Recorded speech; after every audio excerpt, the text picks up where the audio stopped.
PFI अगर हर जगह दंगे के लिए जिम्मेदार है तो उस पर बैन लग जाना चाहिए। इसमें थोड़ी ना सोच विचार होना चाहिए। अगर लग रहा है कि पीएफआई देश के खिलाफ गद्दारी करते हुए दंगों को भड़काता है और पीएफआई में शामिल लोग दंगे भड़काते हुए माहौल को खराब कर रहे हैं तो कर दीजिए बैन। किस बात के इंतजार में है सरकार? चित्रा जी, थोड़ा सा आपको मेरी बात सुननी भी पड़ेगी। अभय जी सुन लीजिए उनकी बात।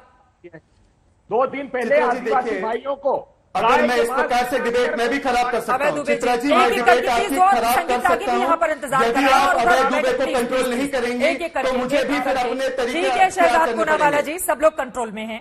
ठीक है, आप अपनी बात रखिए। पीएफआई क्या बैन होगी?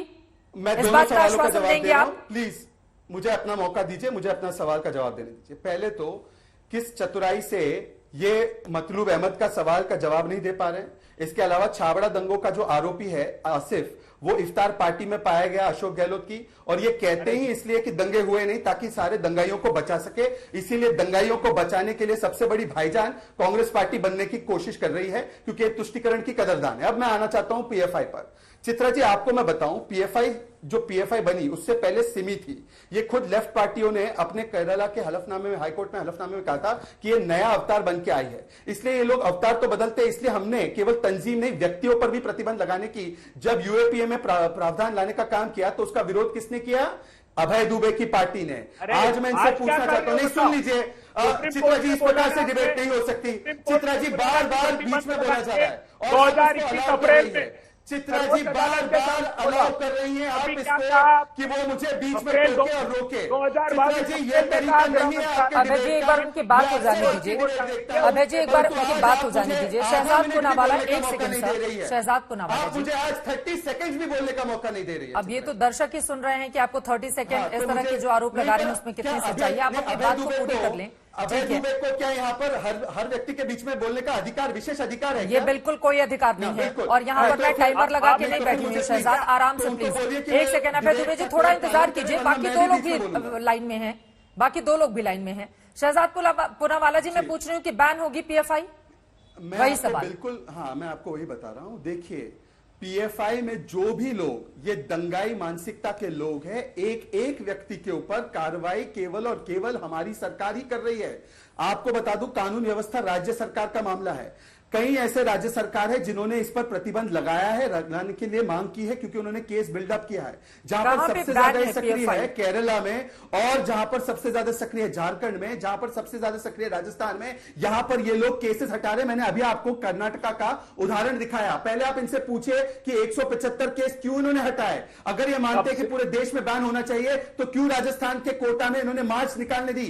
हिंदुओं की नववर्ष की यात्रा पर 144 लागू है। अलवर में, अजमेर में, सवाई माधोपुर में हिंदू अपनी नववर्ष की यात्रा, शोभा यात्रा नहीं ले जा सकता, परंतु राजस्थान में पीएफआई को मार्च निकालने दिया गया। और मेरा एक और सवाल है, प्लीज चित्रा जी, मेरा एक और सवाल है। ये कांग्रेस पार्टी तो दंगाइयों की जननी है। इनसे पूछे अभय दुबे से कि जलगांव, हाशिमपुरा, मालेगांव, ये भिवंडी, दिल्ली राइट्स जो 1984 में नरसंहार हुआ, मुजफ्फरनगर राइट्स, ये नेल्ली राइट्स, ये अहमदाबाद के राइट, मुंबई दंगा, ये किसके कार्यकाल में हुआ? दिल्ली दंगे जब हुए तो उसमें अब जरा बाकी मेहमानों को भी लेकर आते हैं डिबेट में। हो गए, बहुत देर हो गई, दोनों लोग आप लोग बोल रहे हैं। 5:18 हो गए सर। बाकी लोगों को भी थोड़ा बोल लेने दीजिए। मैं आ रही हूँ अभय दुबे जी, एक लाइन में बोले जल्दी से अपनी बात। देखिए 3,500 दंगे हुए हैं पिछले 7 साल में, और दंगों की धीमी आंच पर सत्ता की रोटी भारतीय जनता पार्टी सेक रही। जिन जिन प्रांतों में कर लीजिए ना फिर कार्रवाई। जो लोग दंगे भड़का रहे हैं आपकी राज्य सरकार में, अभी तो राजस्थान का आंकड़ा ही अभय दुबे जी मैंने दिखाया है।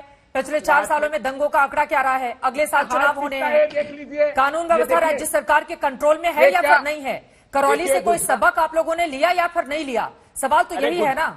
गुजरात में क्या शपथ पत्र दे रहे हैं हाईकोर्ट में, जानती है आप? कि डॉक्टर प्रजापति जिन्होंने कहा था कि नमाज से मुझको दिक्कत है, माइक हटा लो, तो बीजेपी की सरकार कहती है कि वो अपनी पिटीशन वापस ले रहा है धमकी के कारण, इसलिए हम कोई एफिडेविट देना नहीं चाहते। चलिए ठीक है, गुजरात हम जाएंगे, अभी राजस्थान पे रहते हैं। बाकी दोनों मेहमानों के पास आते हुए तस्लीम अहमद रहमानी साहब, उसके बाद में फौरन संगी जी आपके पास आऊंगी। रहमानी साहब, ये पीएफआई पर क्या बैन लगाने का वक्त आ चला है? अगर इस तरह के गंभीर आरोप जहां जहां दंगे होते हैं उसमें पीएफआई का रोल निकलकर सामने आता है, तो जो आरोप लग रहे हैं। देखिए चित्रा जी, आपके सवाल का जवाब देने से पहले मैं एक दो जुमले अर्ज करना चाहता हूं। पहली चीज तो ये कि चुनाव की फिजा जहां जहां कहीं भी बनती है देश में, वहां हवाओं से खून की महक आने लगती है। ये बदकिस्मती है हमारे देश की जमहूरियत की, जिसे रुकना चाहिए, जिम्मेदार कोई भी हो, पीएफआई हो या कोई भी हो।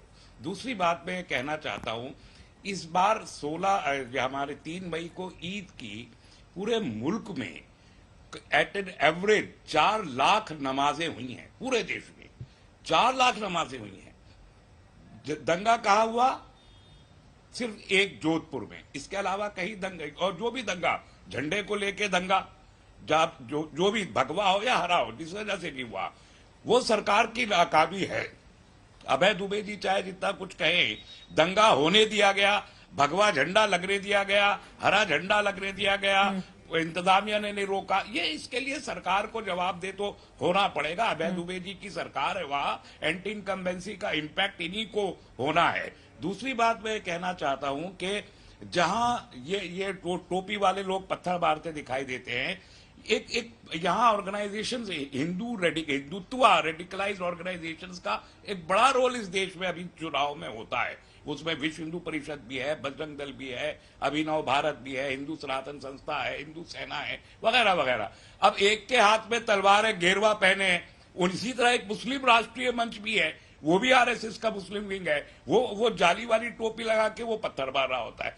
ये कैसा संयोग है कि हिंदू और मुसलमान एक ही ग्रुप के, और दंगा आम आदमी के ऊपर हो रहा है। मैंने आपसे पीएफआई पर भी सवाल पूछा था, 2 लाइन में बोले, संगीत रागी जी जवाब देंगे। ठीक है, मैंने पूछा पीएफआई पर क्या बैन लग जाना चाहिए। बोल रहा हूं एक पीएफआई पे सिर्फ एक स्टेट झारखंड में आज तक बैन लगा हुआ है, वो भी कोर्ट में चैलेंज हुआ है। पता नहीं कब वो खत्म हो जाए। एक बार तो कोर्ट उसको क्वैश कर चुका है, और किसी स्टेट में नहीं है। यूपी की सरकार, जो योगी जी की सरकार थी, उसको पीएफआई पर बैन को रिकमेंड किए आज 4 साल गुजर चुके हैं। जो सेंट्रल गवर्नमेंट के पास वो रिकमेंडेशन मौजूद है,